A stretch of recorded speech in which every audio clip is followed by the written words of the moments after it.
The human body needs four things to survive: oxygen, food, water, sleep. Without oxygen, you have minutes. Without food, 3 weeks before your body starts consuming itself. Without water, 3 days before your organs shut down. But sleep? Sleep is different. Your body can survive without it. For a while. Your mind, much less. 1 night, and you feel tired. 2, and your brain starts shutting down. 3, and reality starts slipping. How do I know this? I've been awake for 5 days now. I always thought I could fix my sleep schedule one day. That one day, it would be better. It never got better. Part 1. Trouble falling asleep. I've always had trouble sleeping. Some people lie down, close their eyes, and within minutes, they're gone. I've never understood that. For me, sleep is a fight. My brain doesn't shut off.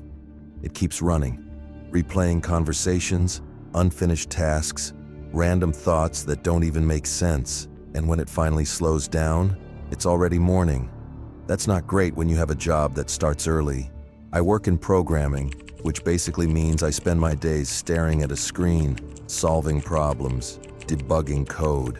My mind is always on, analyzing, breaking things down, fixing them. And at night, I can't switch it off. So I do what I can. I survive on 2 to 4 hours of sleep. It's not healthy, but it's routine. And it's not like I'm completely alone in it. I have my cat, Pumpkin. I took him from a shelter a while ago. He's my first pet, and I probably spoil him too much. Maybe I overfeed him. He's getting kind of fat, but I don't care. He was a stray once, and now he'll never have to go hungry again. He's my only real company during these long, sleepless nights. A fluffy little demon with sharp claws and an attitude problem. But as much as I struggle to sleep, Pumpkin, he has no problem at all. While I lie awake, staring at the ceiling, he sleeps like a king, curled up at my feet, perfectly content. Sometimes, I wonder if he knows something I don't. But then there are the full moons. Those nights are different. On those nights, I don't just sleep badly. I don't sleep at all. No matter how exhausted I am, my body refuses to shut down. I'll lie in bed for hours, staring into the dark, waiting for sleep that never comes. Nothing works. Not melatonin, not white noise, nothing. And the next morning, it shows. I don't even have to say anything. My coworkers notice immediately. Jesus, dude, you okay? Rough night? Are you even sleeping at all? I laugh it off, pretend it's just stress. But deep down, I wonder. Because I can't explain why the full moon does this to me. And I sure as hell can't explain what happens when I go too long without sleep. Most people pull an all-nighter at least once in their life.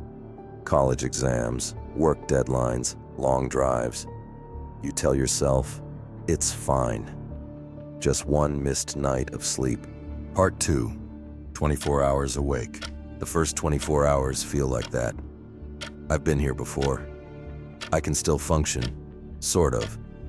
But I feel off. My brain is slower, like it's moving through thick fog. Simple things take more effort. I forget words mid-sentence, lose track of my thoughts. At work, I catch myself staring at my screen, not coding, just staring. I read the same line 3 times, but it doesn't process. My fingers hover over the keyboard, but my brain doesn't tell them what to do. Someone calls my name. I look up too slow. It takes me a second too long to register their face. You okay, man? Yeah, just tired. I force a laugh. They chuckle, shake their head, walk away. I wonder if they notice that my smile didn't quite reach my eyes. I feel cold, but when I check, the office thermostat says it's normal. My skin prickles. I rub my arms. Why does it feel colder than it is? An hour later, I feel too hot, like my body can't decide what temperature it's supposed to be. I sip on my coffee, but it tastes wrong, like burnt plastic. Lunch break comes, and I'm starving. I don't usually eat much at work, but today, I need something. My body craves sugar, something heavy. I grab a muffin and a protein bar, finish them both before I even sit back down. It doesn't help. I still feel empty. Part 3, 36 hours awake. By the time I get home, the world feels slower. The clock says 6:42 p.m. I blink. 6:42. I swear I just sat here for 10 minutes, but the clock hasn't moved. I blink again. 6:46. No, that's not right. It didn't tick. I didn't hear the seconds pass, it just jumped. I rub my eyes. Maybe I'm just tired. Pumpkin is watching me. He sits on the shelf near my desk, tail flicking lazily, but his eyes don't move. He's not curious, not playful. He's just staring.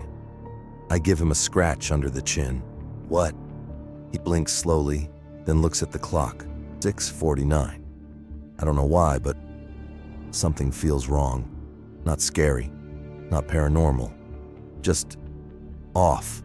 Like my brain knows something is wrong but can't quite figure out what. I shake it off.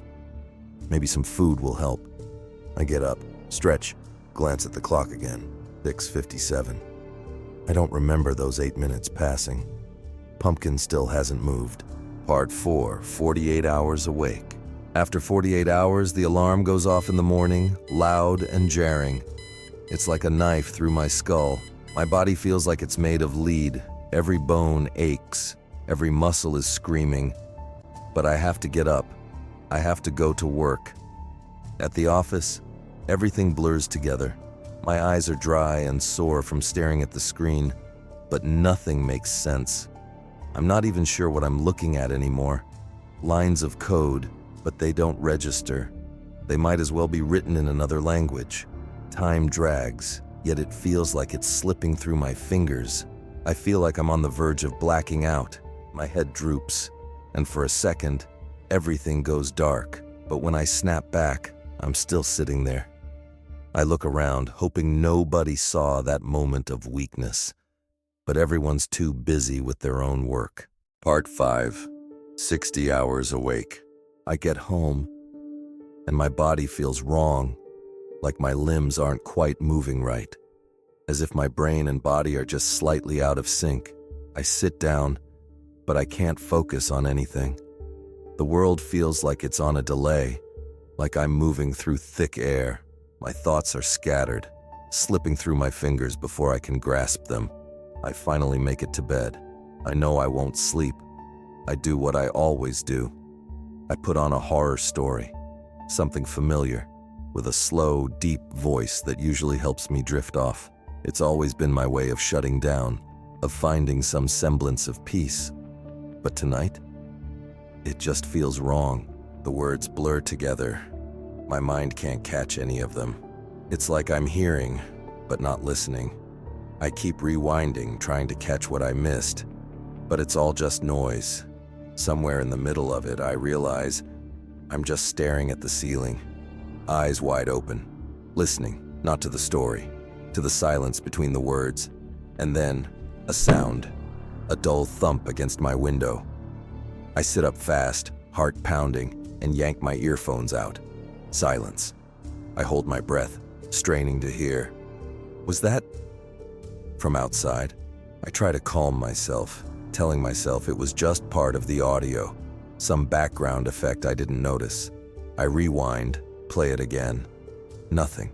The sound is gone. I sink back down, exhausted but wide awake.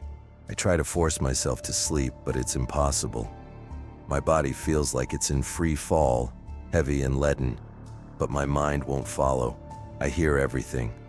The hum of the fridge, the creak of the floorboards, every tiny noise magnified, crawling under my skin. Just as I'm starting to drift, Pumpkin jumps onto the bed. I feel the weight shift, his paws pressing down on the mattress. I reach for my phone, flick on the flashlight, just to reassure myself. The light floods the room. Pumpkin isn't there. My breath catches. He's still on the couch across the room, staring at me, wide-eyed, motionless, watching. I squeeze my eyes shut. I just need to sleep. My body jerks suddenly, violently, a full-body spasm that sends my heart racing. It's like something just shoved me awake. My eyes fly open, breath hitching in my throat. Pumpkin is still sitting across the room, wide-eyed, staring. I'm not even really awake. I'm in this weird limbo where I'm aware of everything, but everything feels distant, like dreaming, but not asleep. I can't tell what's real. I'm so tired, but I still can't sleep. Part 6, 72 hours awake. The alarm rips through my skull. I lunge for my phone, knocking it off the nightstand. It hits the floor, but I don't pick it up. I just sit there, frozen, staring at my hands like they don't belong to me. They're shaking, tremors running through my fingers, twitching at my knuckles. I squeeze them into fists. They don't stop. At work, I'm on autopilot. My body moves, but I have no idea what I'm doing. I know I answered emails. I know I talked to people. But when I try to recall a single conversation, there's nothing. At my desk, I try to code, but the words on the screen don't look right. They shift, just slightly. I blink. They settle. I try again, forcing my focus onto the letters, but now the cursor is lagging. My hands move faster than the screen. Or maybe the screen moves faster than my hands. A shape flickers at the edge of my monitor. I glance at the reflection in the black glass. Something is standing behind me. I whip around. Nothing. I stare at my chair, my desk, the office too bright, too real. My hands are still shaking. I need to go home. Part 7, 84 hours awake. I'm home. I don't remember driving. I just exist here now. The exhaustion is crushing. I need sleep more than anything. My body aches for it. My brain feels like it's swelling inside my skull. But as soon as I lie down, nothing. I stare at the ceiling. My eyes won't close. My mind won't stop. The house feels wrong. The walls are too close. The floor is too far. Shadows stretch at the corners of the room, like the light is bending in ways it shouldn't. I turn my head, and for half a second I see someone sitting on my couch. A dark shape, just sitting there. I blink. It's gone. Pumpkin is still by the window, ears flattened now. His eyes don't leave the same spot where I saw whatever I saw. I rub my temples. I need to clear my head. I go to the bathroom, splash cold water on my face, look up into the mirror. I blink at my own reflection. It doesn't blink back. A wave of pure nausea slams into my stomach. I stumble backward, eyes locked on the glass. My reflection still doesn't move.